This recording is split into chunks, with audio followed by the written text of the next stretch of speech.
Gotcha.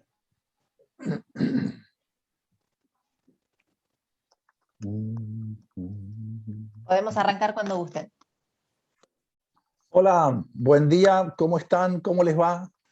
Encantado de verlos otra vez. Siempre es bueno encontrarse con amigos. Encantado también con los que están entrando o van a entrar por LinkedIn. Es bueno que nos vean, que nos veamos.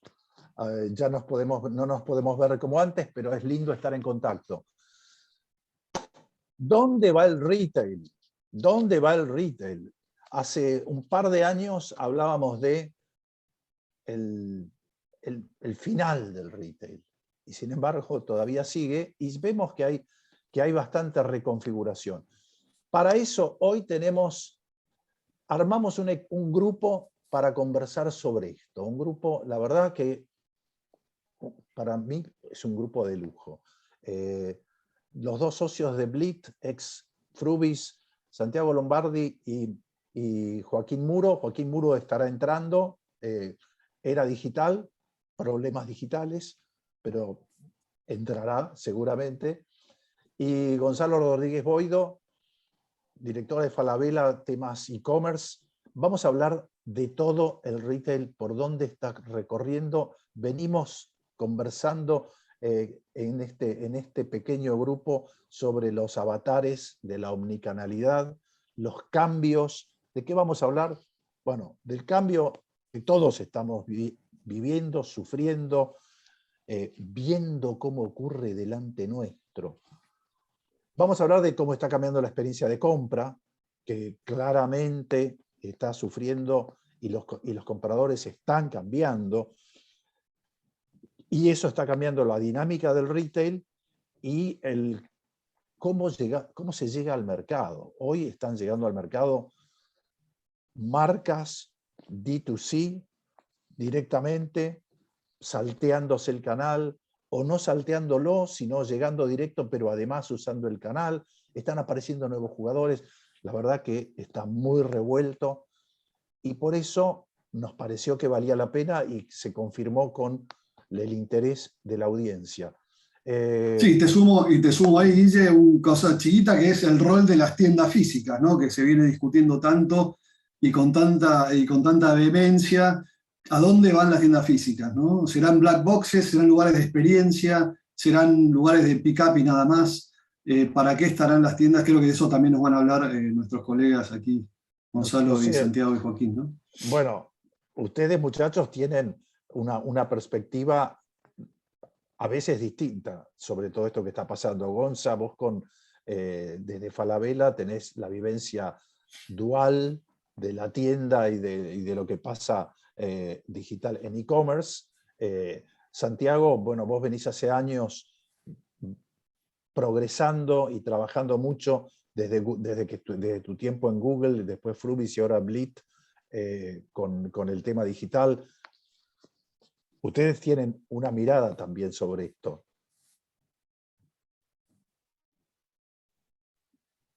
Sí, ahí está. ¿Cómo andan? Primero, muchas gracias por la invitación y gracias a todos los que están sumando. Sí, totalmente. O sea, la realidad es que, de hecho, en el caso mío, que en los últimos 6 años me desarrollé en retail principalmente, siempre comunicándole a mis equipos y demás, si bien tengo un poco, les diría casi full digital, que no podemos olvidarnos de que atrás de toda esa maquinaria digital hay una industria muy, muy grande, en donde el 80% del revenue de la industria del retail se sigue generando por tiendas físicas. Entonces, hay un componente en donde a veces el entorno digital te avasalla, parece que se lleva todo puesto. En algunos casos, el entorno digital es el que termina siendo rupturista en el retail generalmente, pero el negocio fuerte claramente sigue siendo todavía la tienda física. Lo han matado desde hace 30 años, por lo menos, y sigue vivo. Eso no quiere decir que no haya tiendas físicas que funden. De hecho, en el caso de Falabella en Argentina no fundimos claramente, pero nos retiramos en forma presencial de lo que tiene que ver con el retail físico. Obviamente quedó la estructura de Sodimac, es por otros motivos de foco del grupo a nivel LATAM y mercados, que después podremos ahondar un poco más, pero sin duda que esa figura dual de retail es muy difícil de separar, pero obviamente hay players que después obviamente vamos a empezar a ahondar un poquitito más en detalle, que son full digital, y que esos players que son full digital hacen que tengamos que correr todos y correr probablemente mucho más rápido de lo que estábamos acostumbrados a correr. Y ni que hablar con una pandemia en el medio que hizo que tengamos que salir en muchos casos a buscar alternativas que antes no teníamos pensadas ni de casualidad. Entonces, para mí es algo como muy intrínseco uno del otro. Sí, una aceleración muy fuerte. Santi, Joaco, entraste, encantado de verte desde Madrid. Ustedes tienen vivencias también en esa línea, que han trabajado Claro, con ¿no? distintas marcas. Sí, nosotros arrancamos, compartimos época en Google con Joaquín y de ahí ayudábamos a Mercado Libre y a Remate en su momento a crecer su tráfico y lograr vender online. Y ahí fuimos viendo un sinfín de gente que se fue uniendo a la ola digital. Y, o sea, desde players por ahí que eran más off, como decía Gonzalo recién, que se fueron uniendo, terminamos trabajando para supermercados, desde Frubis, que era nuestra agencia digital, y hoy en día ayudando a las compañías a poder llevar ese retail a un canal como por ejemplo el canal conversacional que incluye por ejemplo WhatsApp, a poder hacer una compra de supermercado a través de WhatsApp, por ejemplo. Con lo cual hemos visto esa transformación y esa unificación del on con el off. Sí, un poco el camino que China ha ido mostrando desde WeChat, que ya hace varios años que viene impuesto y que prácticamente ya no podés salir con dinero a la calle. Si no llevas el WeChat habilitado para pagar, sos prácticamente no sé, un indeseable. No sos nadie prácticamente, no tenés plata. Joaco. Sí, gracias. Bueno, primero gracias Guillermo y Martín por la invitación. Un poco siguiendo lo que decía Santiago, nosotros nos tocó vivir una época que fue disruptiva, que fue cuando Google empezó en Argentina y empezábamos con conversaciones con los grandes retails sobre el impacto de la tecnología y sobre todo el cambio del comportamiento del consumidor. Y en ese sentido, creo que el año pasado fue determinante y que ahora estamos en un estadio que, digamos, ha generado otra ola de cambio, digamos, ha profundizado mucho lo que estaba pasando. Y dos o tres cosas como para destacar la primera es que creo que han bajado mucho las barreras para el que quiere comenzar a vender, ¿no? Entonces, hoy por hoy, si yo quiero comenzar a vender artículos, puedo hacerlo en un marketplace y que el marketplace se ocupe de toda la parte, digamos, logística. También puedo hacer anuncios súper segmentados en medios digitales, en redes sociales. E incluso creo que bajó mucho el tema de lo que es la construcción de marca. O sea, yo me acuerdo cuando era chico admiraba mucho las marcas a las que les había tomado muchos años y mucha inversión construir esa marca, ¿no? Vamos a un referente como un Coca-Cola.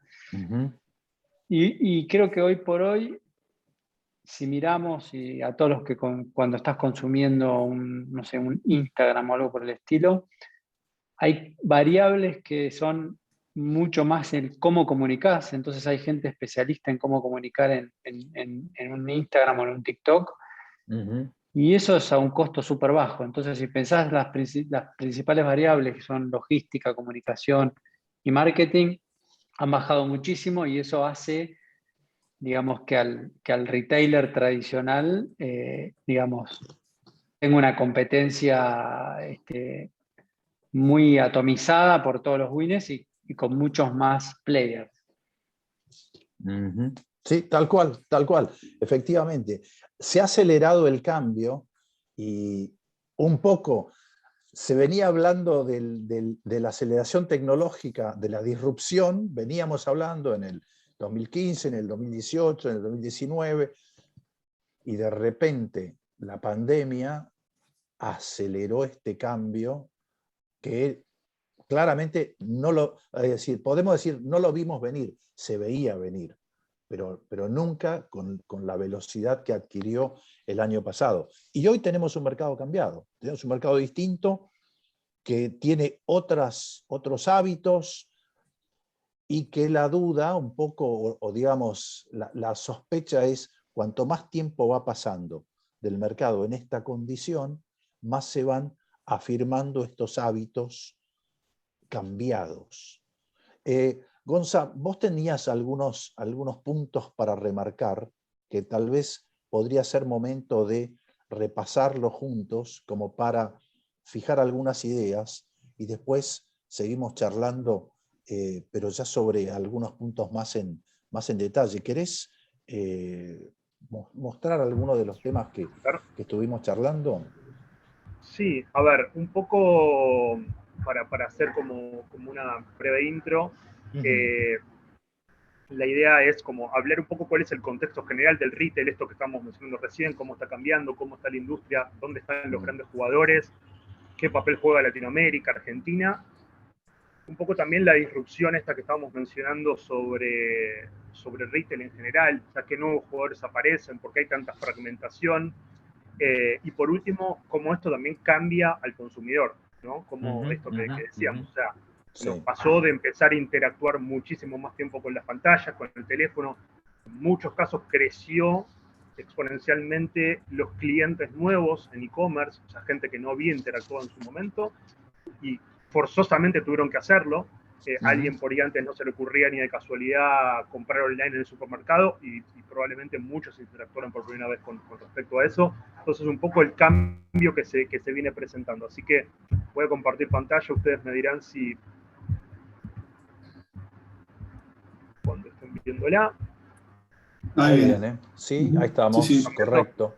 Sí, señor, okay, tal cual, exactamente. Bueno, un poco de contexto entonces de este 2021, en donde ya podemos ver en un gráfico las barras rojas y las barras negras. Las barras rojas, el retail tradicional, entre comillas, el brick and mortar, como le solemos decir, en donde vemos que obviamente el 2020, una caída como muy, muy grande, ahí vemos el disparo o el crecimiento que tiene e-commerce particularmente, en donde vemos un sostenimiento, ¿no? de por ahí la venta sobre la participación de los brick and mortar, pero mucho más flat en el crecimiento, ¿no? Vemos crecimientos que no llegan al 3% interanual en la proyección a 2025, y vemos un e-commerce con un gran salto en 2020, pero con participaciones o crecimientos que están cercanos al 10% sobre bases ya muy grandes que vienen dándose, y con curvas que obviamente empiezan a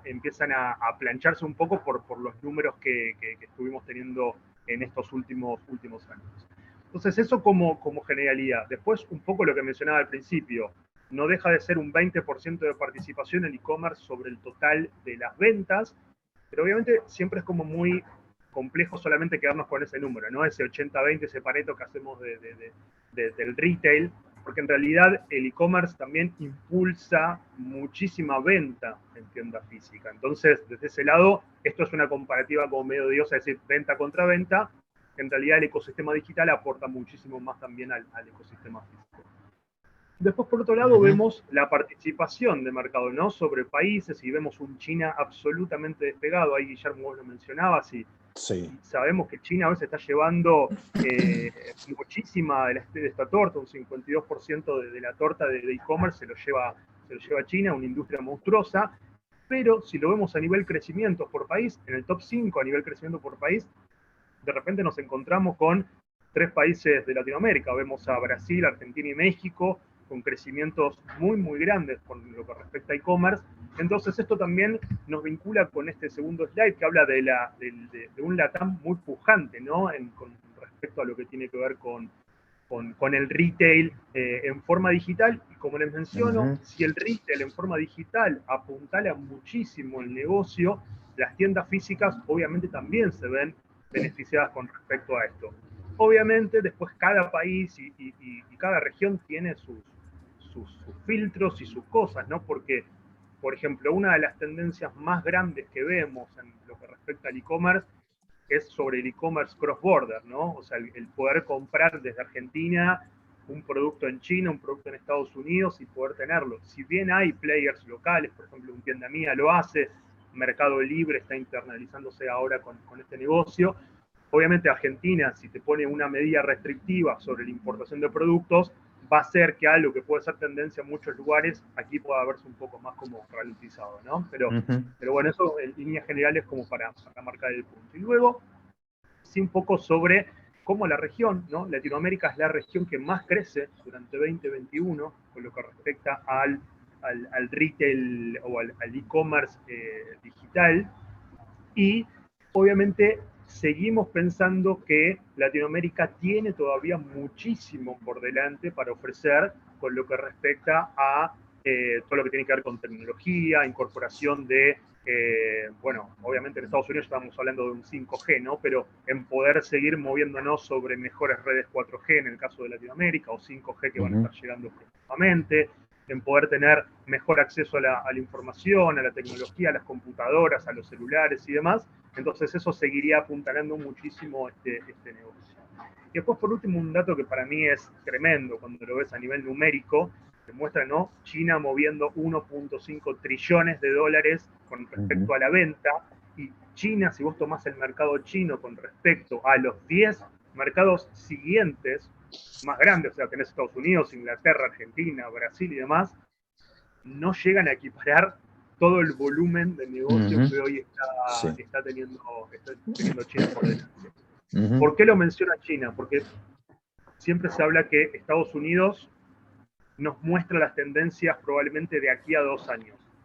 Y China te muestra las tendencias de acá, que van a llegar acá a 4 o 5 años, con lo cual es un norte a mirar y no poder dejar de lado, ¿no? Correcto. Por otro lado, ahí, si ustedes quieren interrumpirme en algún momento, repreguntar algo, sin ningún problema, si no yo avanzo. Por otro lado, lo que mencionaba recién Joaquín, ¿no? Esto de empieza a haber una fragmentación o empieza a haber generaciones de marcas o generaciones de nuevos vendedores con un acceso mucho más fácil. Hoy podemos empezar a generar marca, ¿no? Y de esa generación de marca no dependemos absolutamente de más que 2 o 3 variables, de poder contar con un buen producto, probablemente de poder contar con una buena estrategia, un buen approach sobre ese producto y algo de inversión y tecnología para poder salir a ofrecer. En este caso está este vaso de whisky, que es un vaso que se viralizó mucho en Instagram y demás, con respecto a poder ofrecer un muy buen producto con una imagen y directamente en Instagram Shop ya tenés tu posibilidad de retail online en 3 clics. No tuviste ni que desarrollar sitio propio en ese caso. Te apancás de la tecnología que te está ofreciendo hoy Instagram. Y por otro lado empiezan a aparecer jugadores que empiezan a romper un poco el mercado. Acá hay 2 ejemplos. Por ejemplo, está Teracio y está Merama. Merama, para los que no lo conocen, Merama es la mezcla de Mercado Libre y Amazon, por eso es Merama. Son una empresa que se dedican a comprar, en realidad no compran, se hacen como socios de sellers de Mercado Libre y Amazon y los potencian, se quedan con una parte de tu negocio y potencian tu negocio hasta 10x, 20x y demás por el potencial que te pueden tener siendo vendedores dentro de estos marketplaces. Y el marketplace también vino a romper un poco con todo el esquema tradicional que nosotros teníamos del retail. Y ahora vamos a verlo un poquitito más en profundidad. Acá podemos ver a Empire Flippers. Empire Flippers lo que hace es un marketplace de vendedores de Amazon. Así que todo esto, para la gente que está viendo esto, ahora pueden después entrar, chusmearlo un poco, y van a encontrar que es como una especie de, es como un Inception de marketplaces, o sea, es un Mercado Libre o un Amazon que vende sellers y negocios enteros de Amazon. Entonces, Gonzalo, ahí Sumo algo respecto un poco a lo que estás diciendo. Recuerdo en el año 2006 con Santiago atendíamos a Mercado Libre, que era uno de los principales anunciantes de Google, y en algún punto el lugar a tener o a conquistar era el buscador de Google. Entonces ellos tenían una estrategia muy fuerte en el buscador. Después empezaron todo el resto de los retailers a pelear por ese lugar. Y hoy por hoy, esta situación, como la empresa esta Thrasio y demás, lo que hace es directamente comprar esos sellers, porque, digamos, eso es un activo. Ser un seller número 1 de una categoría en Mercado Libre, de vasos o de lo que fuera, es un activo. Es un activo que toma tiempo construir. Entonces, lo que hacen estas compañías es decir, digamos, compran esos sellers. Esos sellers suelen ser empresas de 2 o 3 personas, 4 como mucho, que lo que hacen es compran en China, mandan al warehouse de Amazon, al Mercado Libre, y después hacen solamente el fronting de contestar los comentarios, los reviews y demás, y ese es su activo. Entonces, lo que hace Thrasio es comprarlos y a partir de ese posicionamiento ampliar la categoría, inyectarle más flujo de dinero y ampliar ese negocio.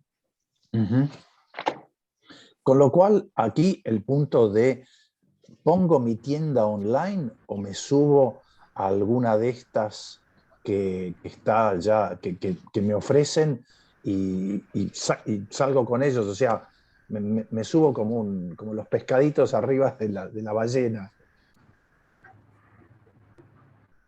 Ahí tenés varias alternativas. O sea, la realidad es que obviamente habría que analizar el caso de cada uno, ¿no? Para entender qué es lo más potable, pero de hecho tenés 3 muy, muy tangibles. O sea, la realización de tu propio e-commerce, en caso de que, o sea, puedes tener un local físico, una tienda física y tenés tu pata digital con respecto a eso. Puedes sumarte directamente a estas ballenas, como bien mencionás, en donde prescindís de tu sitio web y te apalancás de todo el potencial de tráfico, de números bestiales que generan los marketplaces. Ahora vamos a ver un poquito más de eso. O directamente esto que estábamos hablando anteriormente, o sea, ni siquiera aplicar ni a uno ni a otro. Vas a un esquema como el de Instagram o como un TikTok, que ahora también está ampliando o permitiendo la posibilidad de generar esto, y prescindiste de sitio web y prescindiste, entre comillas, porque esto se podría transformar a futuro, de un marketplace, y tenés un tercer modelo digital que te da un time to market gigantesco y te da una amplificación enorme también. Entonces, desde ese lado, las posibilidades hoy están dadas en forma exponencial para cualquiera de los 3 modelos.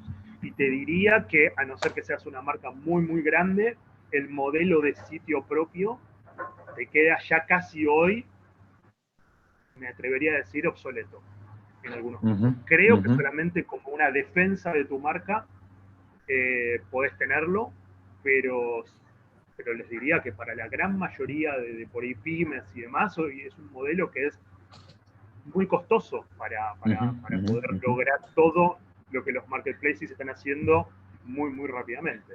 Claro. Sí, y acá en el chat proponen una otra vía más, que en la cual Santiago y Joaquín están muy involucrados, que es si podemos imaginar que WhatsApp logre hacer e-commerce nativo en algún momento en la región, ¿no? Sí, bueno, de hecho, adelantándose a eso, si quieren, salteo este slide y creo que lo tengo en este. Acá un poco hablamos, ¿no? Este modelo de, por ejemplo, las super apps. Las super apps que también se integran como un modelo medio como híbrido, en donde hay, por ejemplo, la primera imagen vemos a Rappi, en donde Rappi comienza como una aplicación de envíos a domicilio, de delivery, y de repente sacan una sección de Rappi Entertainment y ya tienen juegos integrados, ya tienen un Rappi Cash, que es como un modelo vintage. O sea, es algo en donde empiezan las super apps a tomar muchísimo control también de este negocio.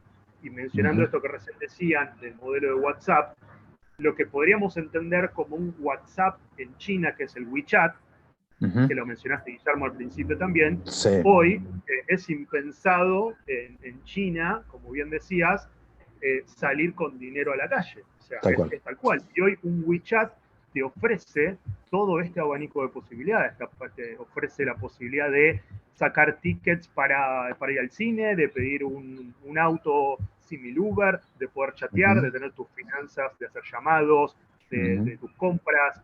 Lo tenés todo integrado en una misma aplicación.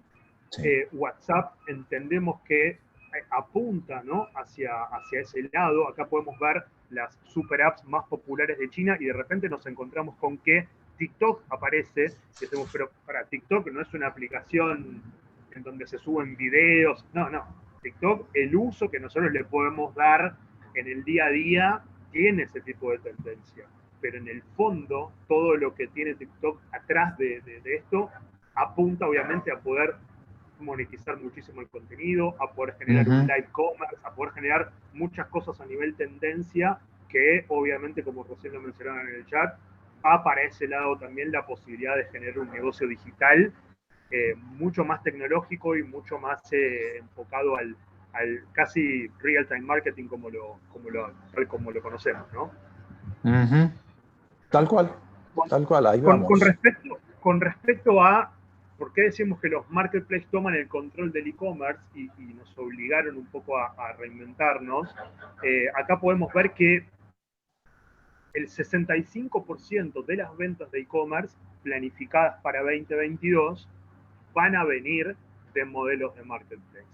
Y acá un poco, Guillermo, sí te lo puedo sumar a que cómo nos obligó a movernos desde los retail tradicionales el esquema marketplace. O sea, la realidad es que el esquema marketplace lo que hace, en algún punto, es prescindir de lo que nosotros llamamos como el 1P, ¿no? El 1P es tu mercadería propia, tu marca propia, tu compra, tu importación, que todo eso está anclado a uno o varios warehouses en donde tenés tu mercadería, tu logística, tu última milla, y eso cada vez es más costoso y eso cada vez es más complejo de administrar. Entonces, los marketplaces lo que hacen en algún punto, primero para toda esta batería gigantesca de sellers, es darle una plataforma potencialmente gigante y enorme. Y por otro lado, a las marcas, por ejemplo, no sé, te pongo el ejemplo nuestro, ¿no?, el de Falabella, en donde éramos un retail tradicional y de repente desde nuestro sitio web tuvimos que migrar a ser un marketplace también, justamente porque es muy difícil la escalabilidad que tiene el negocio o la tienda física solamente con la compra propia o con el poder de juego propio. Dependés sí o sí de terceros para poder realizar esto, y es una tendencia que acá lo podemos ver muy claramente en el gráfico sobre cómo 2 o 3 players se llevan toda la torta o la gran mayoría de la torta. En Estados Unidos, Amazon y eBay se llevan el 55%, en China lo que es Ali, que es, o sea, Taobao, Tmall y JD se llevan el 85%. Entonces, esto habla un poco sobre que los grandes marketplaces vienen también a atomizar muchísimo el mercado, pero eso no quiere decir que no haya posibilidades para nuevas cosas. Por eso mencionamos lo de las super apps, que también tienen un lugar preponderante con respecto a esto. Y por otro lado... Sí, es una mezcla de competencia y cooperación. Y tenés que ver cómo administrar ese equilibrio de estar de la mano de un gigante que te podría aplastar, pero que al mismo tiempo te potencia. Y no perder tu personalidad dentro de ese mundo enorme que es ese ecosistema. Te pasa continuamente.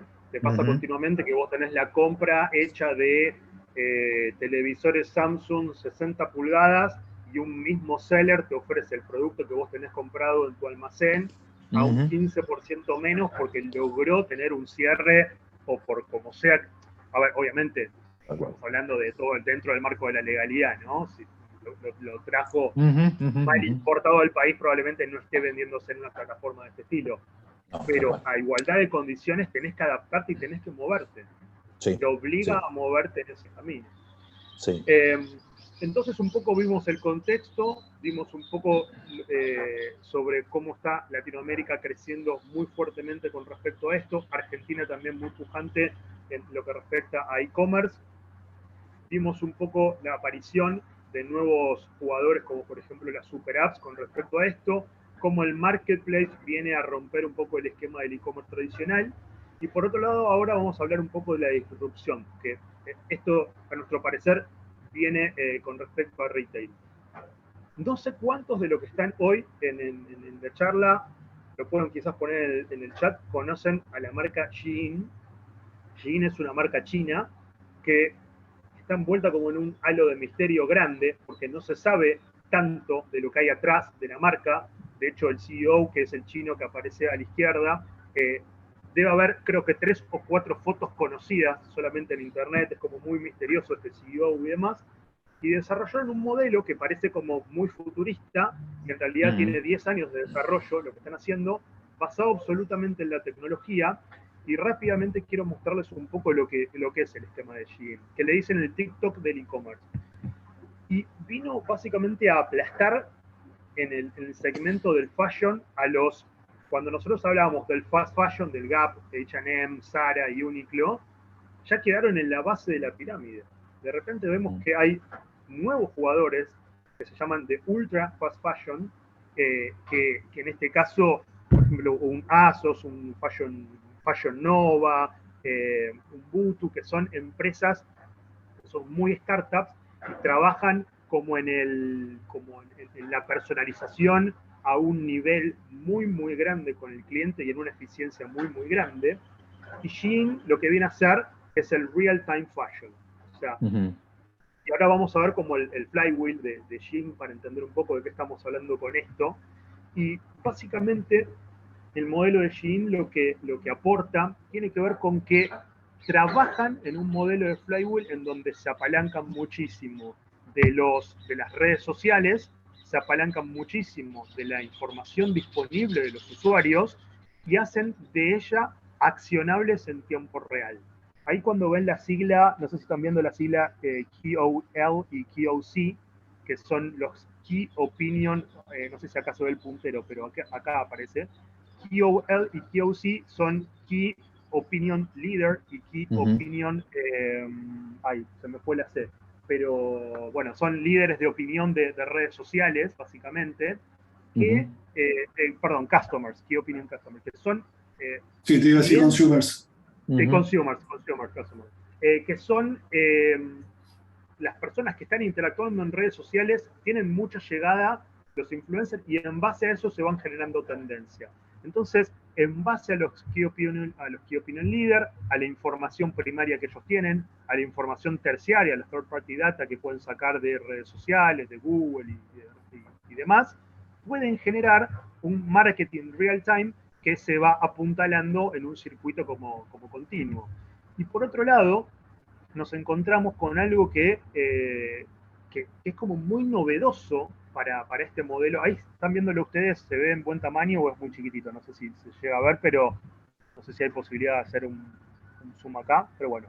Básicamente lo que muestra este esquema tiene que ver que a mayor interacciones de los usuarios con los productos, esto va generando muchísima más demanda en todos sus sistemas, en su IRP, en sus sistemas de supplies y demás, llegando directamente a los generadores de materia prima. Es decir, cuanto más se está mostrando y vendiendo de un producto, dispara en forma automática órdenes de compra para que los suppliers de materia prima produzcan ese producto y ese producto retroalimenta este circuito y ellos mismos son los autogeneradores de la demanda. Les recomiendo que puedan interactuar un poco con Shein. Hay una nota muy buena que se las podemos compartir después también, Guillermo, para que lean todo el ecosistema de Shein, que habla un poco sobre cómo está articulado el negocio, cómo influye la tecnología con respecto a esto y cómo probablemente va a estar cambiando el negocio de la moda en los próximos, te diría, 2 a 5 años probablemente. Y hay una frase muy conocida que tienen ellos internamente, que es que si no saben lo que es Shein, es porque claramente no sos el target. Y lo tienen como internalizado ellos. Entonces, si ellos quieren que sepan quiénes son, te vas a enterar. En Estados Unidos se está rompiendo absolutamente todo, desde un modelo de pricing muy agresivo y de comunicación como muy, muy fuerte. La aplicación de Shein les genera el 80% de las ventas a ellos, no no cuentan casi con ventas en el sitio, sino que son una app nativa prácticamente, y en esa propia app lo que puedes hacer es tener cargado saldo, puedes acceder a, por ejemplo, experiencias en vivo como conciertos, recitales, videos de famosos interactuando con la marca y demás, y es una experiencia en sí que creemos que viene a hacer una disrupción muy, muy grande en el retail. Y estos no venden mucho estos, Gonzalo, ¿no? Más o menos la facturación anual, ¿cuánto es? Mira, no venden mucho, lo podemos ver acá los crecimientos, vienen siendo chiquititos, pero todo esto acá que están viendo son billones claramente, pero vienen con crecimientos de 107%, ¿no? Bases de 107, creciendo 107, ya están en casi 7 billones de dólares. Claro. Obviamente 7.000 son chicos millones. todavía en el modelo, pero obviamente son un pure player de moda, venden solamente moda, entonces desde ese lado tienen todavía muchísimo camino como para recorrer. 7.000 millones de dólares venden, digo. 7.000 millones de dólares, así es. Así que vienen tranquilos. Llevándolo un poco al modelo local, ¿no? Porque ya lo que estábamos viendo antes era como un poco más de tendencia y hacia dónde apunta, como lo dice la charla, el retail. ¿Cuáles son los desafíos que tenemos? Estos son datos de Argentina, de la CASE, la Cámara Argentina de Comercio Electrónico, y sobre las encuestas que se hacen en Argentina sobre cuáles son los retos que se nos vienen para adelante. Nos encontramos con 6 que voy a repasar rápidamente, siempre la tecnología haciendo un cross con respecto a esto. Y el primer punto tiene que ver con mejorar la visión del consumidor como en la integralidad, ¿no? El 85% de las empresas entrevistadas hablan de que necesitamos conocer más y mejor a nuestros consumidores y tener como una visión mucho más integrada de ellos. Y esto se vincula con el segundo punto, ¿no? Que es gestionar la omnicanalidad, que el 82% de los encuestados lo levantan. ¿Y por qué levantamos este punto? Porque es una gran discusión que se genera siempre sobre la omnicanalidad, y en realidad muchas empresas lo que tienen que avanzar antes que la omnicanalidad tiene que ver con la digitalización. La digitalización es distinto a la omnicanalidad. La omnicanalidad es que el cliente tenga una misma experiencia en todos sus touch points de marca, y la digitalización tiene que ver con poder incorporar tecnología, incorporar talento digital, poder conocer del ecosistema en el que estamos trabajando, y es solamente una parte del proceso de la omnicanalidad. El tercer y el cuarto punto sí están un poco más anclados con respecto a esto. El 76% de los retails en Argentina hablan de que el contexto de la pandemia los va a llevar o los tendrían que impulsar a digitalizar la tienda física para que la experiencia que tengan los clientes sea muchísimo más integrada con el ecosistema digital. Y no solo digitalizar la tienda física, sino que el punto 4 es digitalizar la cadena de suministros. Es decir, poder generar la parte logística de los last milers y demás en un ecosistema mucho más integrado, y que las entregas se cumplan, que se cumplan en tiempo, que las devoluciones no sean un dolor de cabeza para los retails hoy en Argentina, y obviamente esto nos va a llevar bastante tiempo poder llevarlo a cabo. En Argentina tenemos muchos temas y problemas logísticos, en la región están un poco más desarrollados, pero creo que ahí tenemos muchísimo todavía como para construir. Bueno, ahí Santi, sí. Ahí Gonza, ahí te encontrás con un tema cultural que requiere bastante cambio y que lo encontramos cuando vamos por las compañías, que es que mucho está todavía con sus procesos alineados según como veníamos operando hasta marzo pasado, que era, bueno, compras, hacía buenas compras, algunos todavía en un pasado mucho más lejano, y el resto, bueno, era un poco de e-commerce o entender un poco del CRM y tal. Hoy es tirar los hilos y además avanzar hacia atrás, como este ejemplo de Shein, avanzar hasta los proveedores y detrás de ellos. Totalmente. O sea, necesitas tener una integración. Bueno, obviamente por eso la barra de abajo de tecnología es clave, ¿no? En todos estos puntos. Obviamente cada empresa tendrá sus limitaciones a la hora de poder intervenir con respecto a esto, pero sí 8 de cada 10 empresas encuestadas según la Cámara de Comercio van a realizar inversiones en tecnología. Obviamente podés ir en la tecnología, tenés, no sé, inteligencia artificial en una punta como en una herramienta de gestión de surtido de otra, ¿no? O sea, todo eso es tecnología, al fin de cuentas, pero sí que te obliga un poco a llegar casi de punta a punta con este tipo de interacciones y que la manualidad quede un poco de lado, ¿no? Y por último, los últimos 2 puntos con respecto a mejorar el Customer Journey y la segmentación avanzada, que un poco también están como anclados, ¿no? 51% habla de mejorar el Customer Journey, y obviamente para todos los que estamos acá probablemente hayamos visto o hayamos escuchado hablar de los funnels de compra, que generalmente se dan en forma triangular, ¿no? Que eran como muy de una forma como muy básica de ir a captar el cliente, de poder lograr esa interacción y después retenerlo. Y los journeys actualmente ya tienen cualquier otro tipo de forma, o sea, la realidad es que los touchpoints que vos tenés con los clientes cambiaron muchísimo, no tenés un ecosistema tan tradicional como el anterior, y una persona antes de llegar a tu página ya pasó por probablemente muchísimas más interacciones anteriormente, y pudo haber interactuado desde el teléfono, desde la computadora, desde una aplicación, desde WhatsApp, desde un chatbot. Entonces, ese Customer Journey lo tenés que cuidar desde cada uno de los puntos que vos tenés como para adelante, y es uno de los retos más grandes que se plantean en el retail actualmente en Argentina.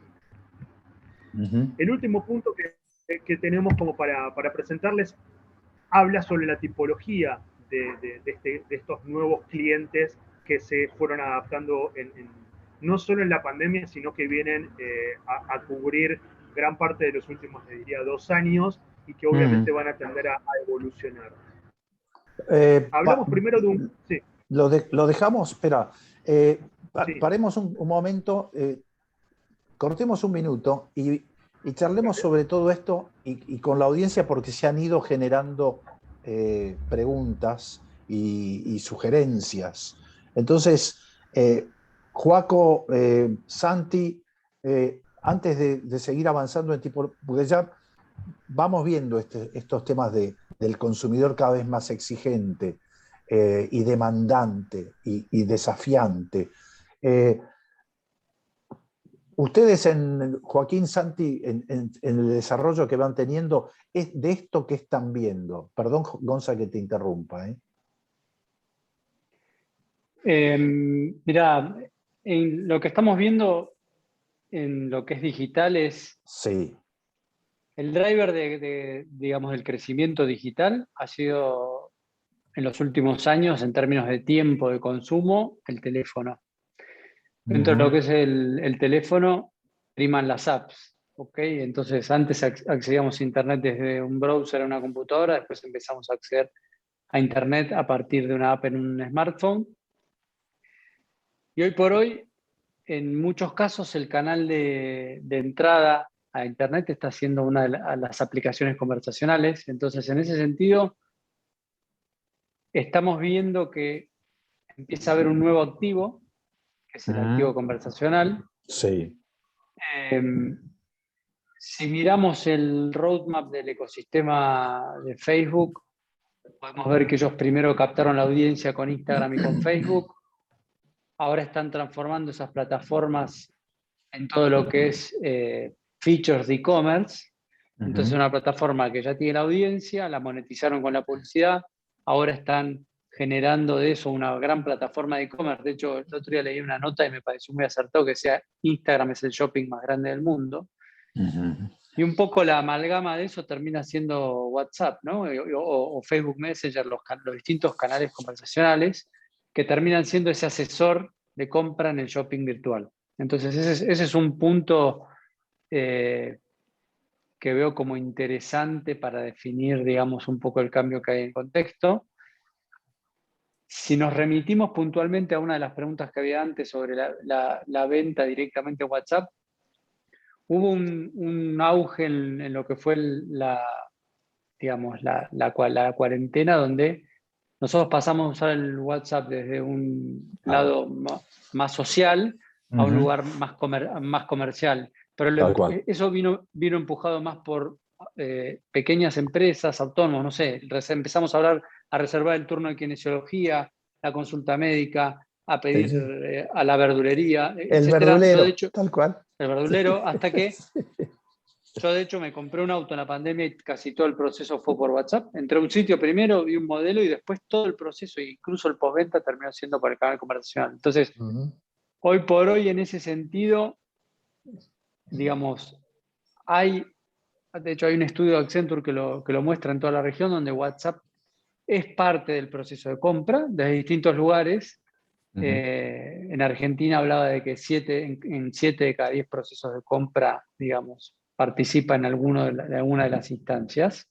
Entonces, hoy por hoy está más en un lugar de asesoramiento en alguna instancia y transaccionalmente más con las empresas chicas que con las grandes. Porque para las empresas grandes hay soluciones más complejas que han tardado más. Pero yo, de hecho, en Buenos Aires he comprado, no sé, desde la panadería y la he pagado por WhatsApp, porque me mandaban el link de Mercado Pago, Tal cual. hasta otros artículos.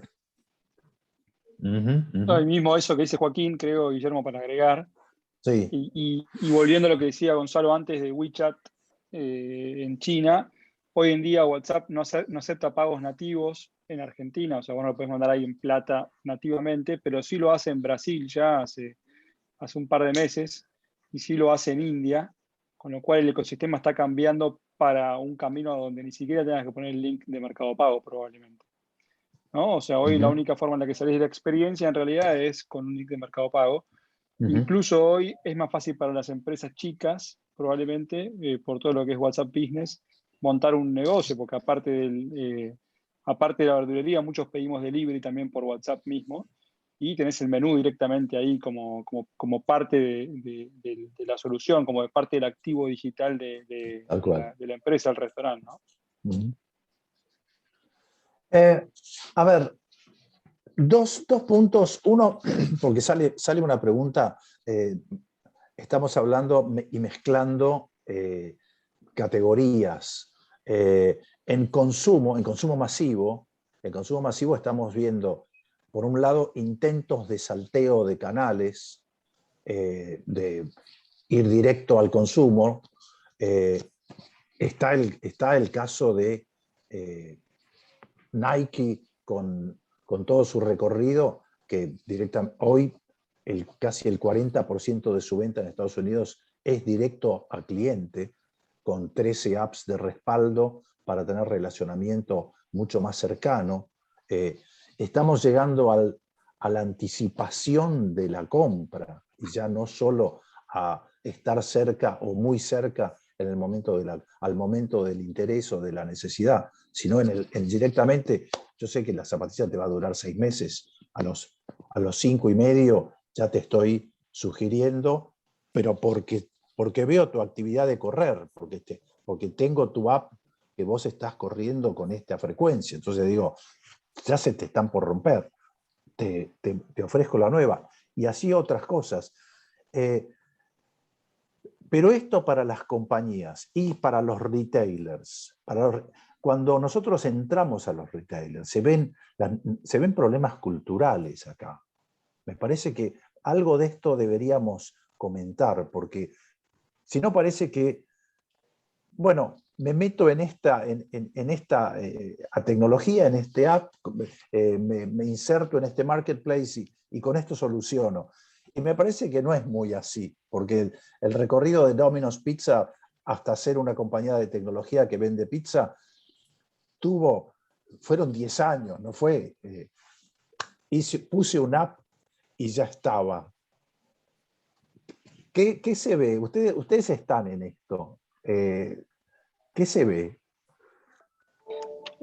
Mira, aporto ahí, de mi experiencia, creo que yo empecé a trabajar en digital en 2006 y lo que me llevo es que en general muchas de las compañías buscan desde el lado funcional, ¿no? Buscan cuál es la tecnología que tengo que enchufar, y pensando que eso va a solucionar los temas, o cambian de marca A, de tal software a tal otro. Y en realidad, en las compañías en las que he visto mayores cambios, tiene que ver más con la parte blanda, con esa modalidad de trabajo, digamos, de probar cosas, de hacer betas, de tomar riesgo, de cambiar procesos, de flexibilizar la cultura y demás. Y en mi experiencia, los mejores resultados en este ecosistema tan cambiante lo logran esas empresas, porque eso es un tema mucho más de fondo que hace a que pueda ser exitosa en este esquema tan, como hablábamos, ¿no? tan movido. Tal cual. Hay un problema cultural de fondo, más que un problema tecnológico. O mejor dicho, aparte del desafío tecnológico, tenemos el desafío cultural. Sí, sí, de hecho creo que ahí justo en el chat lo estaban poniendo que hay como una desconexión muy grande, sí. ¿no? Sí, yo creo que son las dos. O sea, creo que desde el lado tecnológico, y que en algún punto si lo pensás van de la mano, porque también hablamos que para entornos tecnológicos necesitas probablemente también cierta mano de obra calificada y demás, entonces también para ese tipo de accionables es como complejo. Yo creo que sí hay un tema cultural a romper. Hay una gran parte que tiene que ver con lo que decía en el primer slide y fue una de las primeras preguntas. O sea, la tienda física sigue siendo monstruosa y mientras siga generando también todo ese tipo de volúmenes, los crecimientos tienden a erosionarse, pero siguen estando. Sí, tal Entonces, cual. tomar la determinación de poder hacer migraciones, de poder hacer inversiones, de poder ver una última línea más erosionada, de poder ver PNLs un poco más en rojo, no son fáciles. No son fáciles, pero empresas que lo han hecho y han tomado esa decisión, creo que ahí también hablar un poco sobre supermercados o consumo masivo. Walmart. Walmart transformó su negocio, no fue una transformación que le llevó 2 años. Walmart se vio avasallado por Amazon. Después Amazon termina comprando tiendas físicas con Whole Foods y demás. Pero tuvo que migrar su negocio a un negocio tecnológico. Y hoy está vendiendo como servicio de valor agregado su conocimiento de tecnología. Y Walmart en Argentina, si lo piensan localmente, es un supermercado hecho y derecho y tradicional.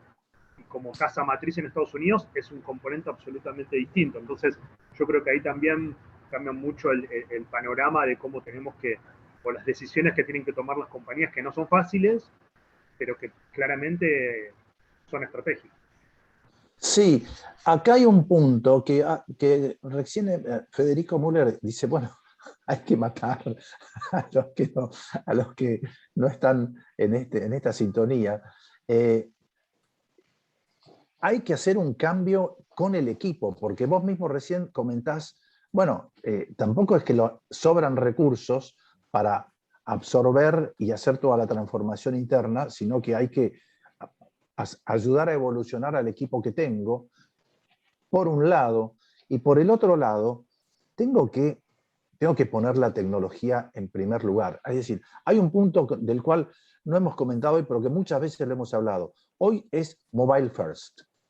Todos somos mobile, aunque nos guste más o no nos guste menos, pero Joaco, recién cuando hablabas de la compra de tu auto y las navegaciones y el WhatsApp, WhatsApp se usa yo lo tengo abierto ahora acá en la compu, pero se usa, es el smartphone.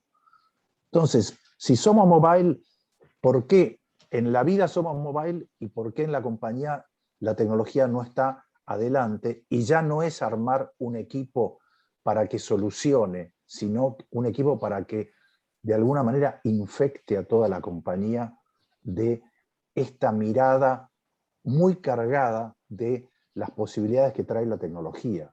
Me parece que ahí hay un tema cultural que no termina de resolverse, porque no es cambiando el equipo, me parece, no sé ustedes. No, muchas veces también lo que pasa, Guillermo, es que las empresas mismas tienen que salir a buscar afuera equipos que digan lo mismo que dicen internamente, pero que equipos externos te terminan validando eso. Pasa muchísimo y es una realidad eso, de que obviamente a veces uno, inmerso en la realidad del negocio y demás, hace propuestas que quedan y viene alguien y te dice, no, mirá, el negocio va por acá, la estrategia es esto, y se termina ejecutando. O sea, eso es algo que también ayuda a transformar un poco o a empujar, a pinchar o a determinar que empresas hagan y terminen haciendo ese cambio. Sí, ahí te quiero dar pie, ahí Gonzalo, porque vos tenías justo algo para mostrar del ecosistema, ¿no? Yo creo que acá también hay un tema que el retailer cree que tiene que hacer todo solo, como siempre, ¿no? El retailer siempre ha sido muy hecho en casa y le cuesta mirar esto con socios, digamos, ¿no? Y hay muchos socios que puede ayudar, ¿no? Al retailer en este camino de digitalización y de venta online y demás. No necesariamente uno tiene que generar todo por sí mismo. Así que me parece interesante si podemos compartir este ecosistema hoy de ayuda al retailer, si querés, en las distintas instancias del negocio que pueden servir, ¿no? Sí, ya antes de irnos, porque ya nos queda Claro, poco. antes de irnos, que ya nos vamos, Sí, como para dejarles alguna idea de que esto se puede hacer con otros, digamos. Hay con quién, hay con quién. No Hay con quién. No es Sí, escalar el Everest solo. Un poco lo que mencionamos, Santi, ¿querés contarlo vos? Dale. A ver, algunas alternativas entonces para los que no han arrancado, obviamente. Una es ir con un marketplace, obviamente, que ya tiene demanda y tráfico propio que va a generar venta de productos. La otra es montar un e-commerce en realidad propio, que en realidad e-commerce puede ser lo que todos conocemos por un e-commerce, o puede ser lo que decía Gonzalo de vender en Instagram, o lo que decía Joaquín de vender dentro de WhatsApp, ¿no? Todos esos son activos digitales que en algún punto siguen siendo transaccionales, ¿no? Cumplen esa función, son un negocio digital. Y la tercera alternativa es montarse sobre super apps también, ¿no? Que hoy en día han crecido de lo que todos conocimos hace un par de años, que era más que nada delivery de supermercado o delivery de restaurantes. Y hoy en día en realidad te puedes comprar un televisor, un celular, o muchas categorías de moda también, por ejemplo, dentro de las super apps, ¿no? Entonces, si vas al modelo de montar tu propio e-commerce, y acá en la modalidad más web, en realidad, tenés dos factores que influyen, ¿no? El tiempo, obviamente, sobre el margen, sobre el eje X, y la plata sobre el eje Y, ¿no? O sea, el costo en realidad, ¿no? Entonces puedes arrancar con soluciones dentro de todo más económicas como Tienda Nube, Shopify o Mercado Shops, por ejemplo, y después ir creciendo en función del tamaño que tenga la corporación o de la cantidad de ventas que tenga la corporación, ¿no? Sabiendo que hay modalidades en las que uno paga un costo por el uso de una plataforma y hay modalidades donde uno se vuelve a la plataforma socio de uno, en el sentido de que la plataforma le cobra un porcentaje de las ventas probablemente, ¿no? Si vamos al último, Gonza, acá lo que vemos es, eso obviamente si quiero montar mi e-commerce propio, ¿no? Ahora, yendo al ecosistema más amplio, donde vos tenés de vuelta en ejes, ¿no? Tenés complejidad o costo de implementación en el eje X y en realidad el grado de control que tenés sobre lo que haces dentro de esa plataforma sobre el eje Y, ¿no? Entonces tenés, por ejemplo, algo que en algún punto no es complejo, pero donde no tengo demasiado control, es, por ejemplo, publicar en Mercado Libre, Dafiti, en Falabella, en Linio, en Amazon, ¿no? Luego, si avanzo un poquito más para arriba, más a tener una plataforma un poquito más propia, puedo ir a lo que es el mundo del full commerce, ¿no? Donde hay una agencia especializada que se encarga de hacerme la web, de estoquearme los productos y de vender y hacer la logística. Y lo que vos pagás en realidad es un porcentaje del precio del producto, ¿no? En ese caso es el caso de full commerce. Más ejemplos son acá, al menos en la región y en Argentina particularmente, Brandla y Big Lamit, por ejemplo, ¿no? Y después te vas a lo que es los desarrollos de e-commerce propios, en realidad en las diferentes modalidades, ¿no? En las diferentes modalidades que son o software as a service, donde uno paga normalmente un porcentaje de la venta, o desarrollos a medida, donde uno paga a una empresa o un partner desarrollador y una licencia por el uso de la plataforma de e-commerce. Entonces esto viene a tratar de llevar orden a la cantidad de players y lo que decía Guillermo y Gonzalo antes, que no tenés que hacer todo solo, ¿no? O sea, te podés apoyar en diferentes partners. Así es. Bueno, muy bien. Me parece que es, a ver, el juego es el interés en las necesidades y los intereses de los clientes. Y desde allí, estilo Shane, todo lo que podemos hacer con ellos hacia atrás y hasta donde haya que llegar para que la experiencia sea la mejor posible. Y tengamos en cuenta que las herramientas cada vez son más y más accesibles. La cuestión está culturalmente en nuestro mindset, cuánto interés tenemos en realmente estar con los clientes de una manera mucho más cercana, mucho más generadora de valor real para el cliente. El valor luego vendrá para la compañía. Hay mucho para hacer y sobre todo hay mucho para cambiar. ¿A dónde va el retail? Va hacia el cambio. A una experiencia blended, una cantidad de cambios, pero que el cambio está y más vale abrazarlo. Si no, no vamos a nombrar marcas que ya nos han abandonado porque es una pena. Y hay muchos retailers con marca, con conocimiento, con clientela interesada que tienen mucho por hacer y defender. Gracias, Gonzalo, Joaquín, Santiago, Martín, como siempre, un placer laburar juntos. Y a los amigos que han venido, varios que los conocemos, les mandamos un abrazo enorme. A los que nos ven por LinkedIn, lo mismo, ampliado. Y hasta la próxima vez, un placer compartir este rato con ustedes. Muchas gracias, un lujo. Gracias. Gracias. Muchas gracias por la invitación. Un placer, Gracias. en serio, muchas gracias. Gracias. Cuídense mucho, ¿eh?